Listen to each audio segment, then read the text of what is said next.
Hello everyone, आजको हाम्रो topic भनेको इंटरकोस्टल मसल हो, जुन चाहिँ हामीले बीडी चौरासिया बुकबाट पढ्दैछौँ। इंटरकोस्टल मसल भन्ने बित्तिकै चाहिँ यो चाहिँ एउटा इंटरकोस्टल स्पेसको एउटा कन्टेन्ट हो। इंटरकोस्टल स्पेस भनेको चाहिँ यो र अनि त्यसपछि यो चाहिँ रिप्स भयो भनेदेखि यो बिचको स्पेसलाई चाहिँ हामीले इंटरकोस्टल स्पेस भन्छौँ, जसमा चाहिँ एउटा कन्टेन्ट भनेको इंटरकोस्टल मसल हुन्छ। त्यसमा चाहिँ अरू डिफ्रेन्ट टाइप्सको कन्टेन्टहरू पनि हुन्छ। Intercostal muscle, to anterior intercostal arteries and veins, posterior intercostal artery and vein with its collateral branch, intercostal nerves and its collateral branch, intercostal lymphatics and lymph nodes, यिनीहरू content चाहिँ हुन्छन्। अहिले चाहिँ हामीले इंटरकोस्टल मसल्स मात्रै पढ्छौँ। Intercostal मसल्समा चाहिँ different टाइप्सको मसल्सहरू अझै त्यहाँभित्र पनि टाइप्सहरू हुन्छन्, जसमा चाहिँ extra intercostal muscle, intra intercostal muscle र ट्रान्सभर्सस थोरासिस मसल भन्छौँ, जुन चाहिँ सुपरफिसियल, इन्टरमिडिएट र डिप भनेर चाहिँ ठ्याक्क यहाँ देखाइरहेकै छ है। त्यस पछाडि चाहिँ ट्रान्सभर्सस थोरासिस मसलको पनि अझै भित्र 3वटा डिभिजन हुन्छ, जसमा चाहिँ सबकोस्टालिस, इंटरकोस्टालिस इन्टिमै अनि स्टर्नोकोस्टालिस भयो, जसको चाहिँ अब हामीले चाहिँ एउटा मसललाई लिएर चाहिँ हामीले डिस्क्राइब गर्छौँ। एक्सटर्नल इंटरकोस्टल मसलको ओरिजिन हुने भनेको चाहिँ अब यो दुईवटा रिप भयो होइन, यो दुईवटा रिपको यो बिचको स्पेसलाई चाहिँ हामीले के भन्छौँ अरे इंटरकोस्टल स्पेस भन्छौँ है। अब यसको चाहिँ ओरिजिन हुने भनेको एक्सटर्नल इंटरकोस्टल मसलको ओरिजिन हुने भनेको चाहिँ यो माथिपट्टिको के अरे रिपबाट चाहिँ ठ्याक्क लोअर बोर्डरकै यहाँ तल लोअर बोर्डरबाट चाहिँ यसको ओरिजिन हुन्छ भनेदेखि इन्सर्सन हुने भनेको चाहिँ यो जुन चाहिँ अर्को रिप छ नि, अर्को रिपको चाहिँ ठ्याक्क यसको चाहिँ अप्पर, यो चाहिँ अब यो लोअर यतापट्टिको लोअर बोर्डर भयो भने त यो अप्पर बोर्डर भयो नि त, तलपट्टिको रिपको त यो upper border of the rib चाहिँ रिपको चाहिँ अझै यसको upper border of the rib पनि आउटर लिपबाट चाहिँ यसको चाहिँ इन्सर्सन हुन्छ, जहाँ चाहिँ गएर चाहिँ यसरी इन्सर्सन गर्छ यिनीहरूको। अब यसलाई चाहिँ अब एक्सटर्नल इंटरकोस्टल मसल र इंटर इंटरकोस्टल मसललाई चिन्ने आधार भनेको पनि अब यसको चाहिँ अब यो फाइबरहरूको चाहिँ के अरे यसको चाहिँ कतापट्टि गइरह भन्ने आधारले चाहिँ हामीले चिनिन्छ। त्यो अहिले पछाडि आउँछ है। पहिला चाहिँ हामीले ओरिजिन र इन्सर्सनलाई मात्र फोकस गरेर पढौँ। अनि अर्को इंटर इंटरकोस्टल मसल भन्ने इंटर इंटरकोस्टल मसलको चाहिँ ओरिजिन र इन्सर्सनलाई हेर्न पर्दाखेरि चाहिँ इंटर इंटरकोस्टल मसलको ओरिजिन भनेको चाहिँ यहाँ पनि देख्न सक्नुहुन्छ ठ्याक्क यो कोस्टल ग्रुप, जुन चाहिँ कोस्टल ग्रुप भनेको चाहिँ कस्तो हो भन्दाखेरि चाहिँ दुईवटा रिप छ नि, जुन चाहिँ दुईवटा रिप यसरी भयो अनि यहाँनिर यसरी मसल्स छ है, अनि ठ्याक्क यो रिपको यो तलपट्टि चाहिँ एउटा यस्तो स्पेस जस्तो हुन्छ क्या, यस्तो स्पेस हुन्छ दुईटै माथि पनि तल पनि दुईटैतिर स्पेस जस्तो हुन्छ, जसलाई चाहिँ हामीले कोस्टल ग्रुप भन्छौँ है। त्यसबाट चाहिँ डिफ्रेन्ट के अरे भेसल्सहरू र नर्भ्सहरू चाहिँ हुन्छ, जसलाई चाहिँ हामीले कन्टेन्टको रूपमा लिन्छौँ। भेसल्समा चाहिँ ठ्याक्क यसको चाहिँ सिरियल वाइज हुन्छ, VAN भनेर भेन, आर्टरी र नर्भ भएर चाहिँ यसको चाहिँ सिरियल वाइज कन्टेन्ट हुन्छ। पोस्टेरियर इंटरकोस्टल भेसल्समा चाहिँ posterior intercostal vein, posterior intercostal artery अनि त्यसपछि पोस्टेरियर इंटरकोस्टल के अरे इंटरकोस्टल नर्भ हुन्छ, त्यो भयो है। यसलाई चाहिँ हामीले कोस्टल ग्रुप भन्छौँ। अब इंटरकोस्टल मसलको ओरिजिनमा चाहिँ ठ्याक्क कोस्टल ग्रुपको फ्लोरबाट चाहिँ यसको चाहिँ ओरिजिन हुन्छ। कोस्टल अब यो रिप भयो भनेदेखि चाहिँ अब यसको भित्रपट्टि कोस्टल ग्रुप हुन्छ नि त, कोस्टल ग्रुपबाट चाहिँ त्यो ठ्याक्क ओरिजिन हुन्छ, फ्लोर अफ द कोस्टल ग्रुपबाट ओरिजिन भएर चाहिँ अनि इन्सर्सन हुने भनेको चाहिँ inner lip of the upper border of rib के अर्को चाहिँ जुन चाहिँ अर्को चाहिँ रिप हुन्छ नि, जुन चाहिँ हो त्यसको चाहिँ इनर लिपबाट के यो अप्पर बोर्डरको इनर लिपबाट चाहिँ त्यसको इन्सर्सन हुन्छ। यति भने चाहिँ त बुझ्नुभयो होला अब होइन। त्यसपछि चाहिँ अर्को मसल भनेको चाहिँ हाम्रो चाहिँ कुन थियो भन्दाखेरि चाहिँ ट्रान्सभर्सस थोरासिस मसल थियो। ट्रान्सभर्सस थोरासिस मसल चाहिँ डिप लेयर मसल हो, जसमा चाहिँ 3वटा अझै पनि डिपे पार्ट्सहरू छ। त्यसमा चाहिँ सबकोस्टालिस मसल चाहिँ एउटा भयो है। सबकोस्टालिस मसलको ओरिजिन हुने भनेको चाहिँ inner surface of rib near the एङ्गलबाट चाहिँ यसको ओरिजिन हुन्छ। ठ्याक्क रिपको इनर सर्फेसबाट नियर द एङ्गलबाट चाहिँ ओरिजिन हुन्छ यसको। त्यसपछि इन्सर्सन हुने भनेको चाहिँ inner surface of second or 3 ribs below है। Inner surface of second or 3 ribs below के भनेको थियो यो भन्दाखेरि चाहिँ यो जुन चाहिँ अब ओरिजिन भयो नि, ओरिजिन भइसकेपछि चाहिँ त्यसको सेकेन्ड अथवा थर्ड रिप्समा गएर चाहिँ त्यो चाहिँ इन्सर्सन हुन्छ अरे कि जहाँ जुनबाट फर्स्ट रिबमै गएर चाहिँ यो चाहिँ इन्सर्सन गर्दैन, सेकेन्ड अथवा थर्ड रिबमा जहाँबाट ओरिजिन भयो त्यसको चाहिँ सेकेन्ड अथवा थर्ड रिबमा गएर चाहिँ त्यो चाहिँ इन्सर्सन गर्छ भन्ने कुरा भयो है सबकोस्टालिस मसल।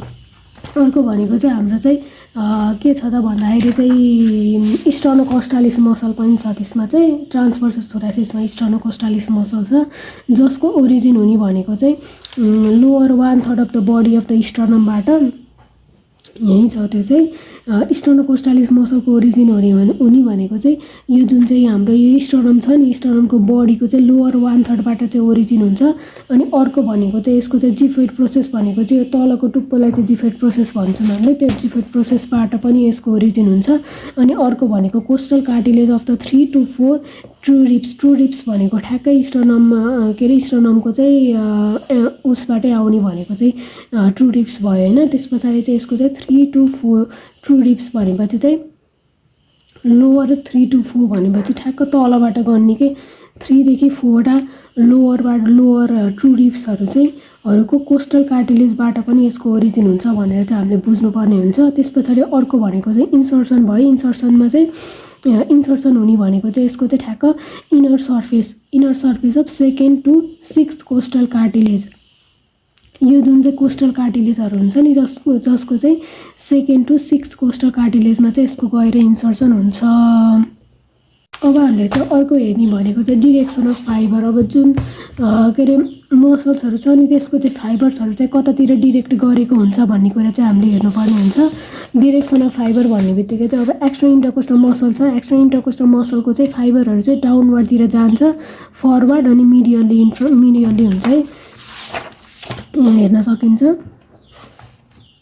डाउनवर्डतिर गइरहेछ, फरवर्डतिर आइरहेछ, त्यसपछि मिडियली चाहिँ यो चाहिँ स्टर्नमतिर यसरी डिरेक्ट भएको छ नि त, मिडियली डिरेक्ट भएको छ कि एक्स्ट्रा इन्टरकोस्टल मसल चाहिँ। अनि इन्टर्नल इन्टरकोस्टल मसल चाहिँ डाउनवर्डतिरै गइरहेछ, त्यस पछाडि चाहिँ ब्याकवर्ड पछाडितिर गइरहेछ र ल्याटरली गइरहेछ है। यो चाहिँ इन्टर्नल इन्टरकोस्टल मसल चाहिँ अब ठ्याक्कै यसको चाहिँ मेम्ब्रेन एन्टेरियर यो इन्टरकोस्टल मेम्ब्रेनलाई हेर्न पर्दाखेरि चाहिँ एक्स्ट्रा इन्टरकोस्टल मसलको चाहिँ यो मेम्ब्रेन भनेको चाहिँ स्टर्नमतिर हुन्छ भनेदेखि यो इन्टर्नल इन्टरकोस्टल मसलको चाहिँ मेम्ब्रेन भनेको चाहिँ यो पछाडिपट्टिकै यो थोरासिक भर्टिब्राको साइडतिर चाहिँ यो चाहिँ इन्टरकोस्टल मसलको चाहिँ यो पोस्टेरियर इन्टरकोस्टल मेम्ब्रेन हुन्छ। अनि यो एक्स्ट्रा इन्टरकोस्टल मसलको मेम्ब्रेनलाई चाहिँ एन्टेरियर इन्टरकोस्टल मेम्ब्रेन भन्छौँ है, त्यो कुरा भयो। अनि अर्को भनेको चाहिँ हाम्रो चाहिँ ट्रान्सभर्सस थोरासिस मसल पनि हुन्छ है। ट्रान्सभर्सस थोरासिस मसलको चाहिँ यो यसको के अरे फाइबरको डिरेक्सन भनेको चाहिँ इन्टरकोस्टल मसलको जस्तै हुन्छ, डाउनवर्ड ब्याकवर्ड र ल्याटरली हुन्छ। अनि त्यस पछाडि चाहिँ अर्को भनेको चाहिँ यो हाम्रो चाहिँ एक्स्ट्रा इन्टरकोस्टल मसल डाउनवर्ड फरवर्ड र मिडियली हुन्छ र इन्टरकोस्टल मसल चाहिँ डाउनवर्ड ब्याकवर्ड र ल्याटरली हुन्छ। यिनीहरूको चाहिँ ठ्याक्क एक्सटर्नल डाउनवर्ड फरवर्ड मिडियली गइरहेछ भने त्यसको ठ्याक्क राइट एङ्गल बनाएर चाहिँ इन्टरकोस्टल मसल चाहिँ गइरहेछ। त्यस पछाडि अर्को भनेको चाहिँ एक्सटेन्टको कुरा हुन्छ। एक्सटेन्टमा चाहिँ के हुन्छ भन्दाखेरि चाहिँ एक्सटर्नल इन्टरकोस्टल मसल चाहिँ एक्सटेन्ट कहाँदेखि कहाँसम्म हुन्छ भन्दाखेरि चाहिँ सबभन्दा पहिला ट्युबरकल अफ रिब चाहिँ पोस्टेरियरली ट्युबरकल अफ रिबबाट सुरु भएर त्यस पछाडि चाहिँ एन्टेरियरले अगाडिपट्टि चाहिँ कहाँसम्म आउँछ भन्दाखेरि चाहिँ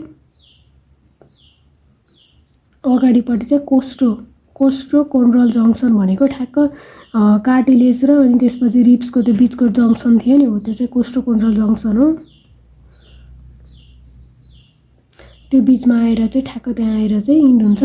यसको एक्सटेन्ड हुने भनेको चाहिँ पोस्टेरियरली ट्युबरकल अफ रिब भयो, एन्टेरियरली कोस्ट्रोकोन्ड्रल जङ्सन भयो। के को भन्दाखेरि एक्स्ट्रा इन्टरकोस्टल मसलको है।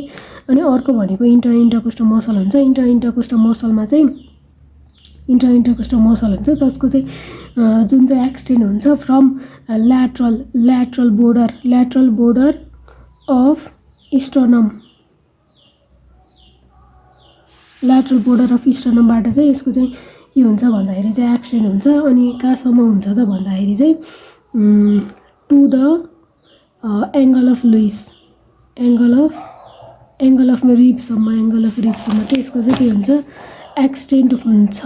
यिनीहरू सबैलाई सप्लाई गर्ने नर्भको नाम भनेको चाहिँ इन्टरकोस्टल नर्भ हो। के अरे यो सबैलाई यो मसल्सहरूलाई सप्लाई गर्ने भनेको चाहिँ। अनि एक्सन्स चाहिँ के हुन्छ इन्टरकोस्टल मसलको भन्दाखेरि चाहिँ